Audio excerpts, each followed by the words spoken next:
Vive tu casa.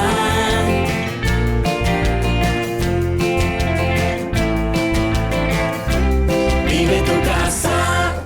Alrededor de una fogata se pueden contar historias, asar salchichas, masmelos o simplemente compartir momentos inolvidables alrededor de la familia y los amigos.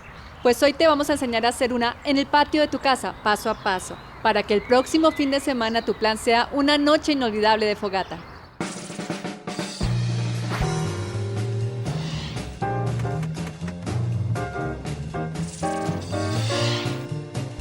Lo primero que debemos definir es el espacio donde la vamos a construir, ya que necesitamos una base sólida y plana. Con ladrillos marcamos una circunferencia definiendo el espacio.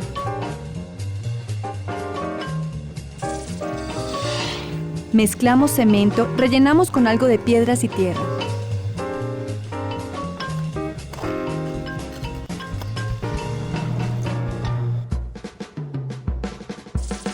Y construimos sobre una base aproximada de 5 niveles de ladrillos para tener una altura aproximada de 50 centímetros.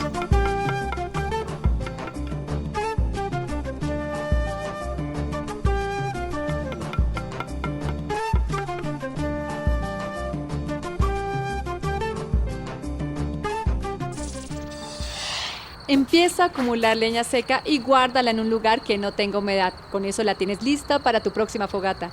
Y si quieres más ideas sobre actividades al aire libre, visita nuestra página web.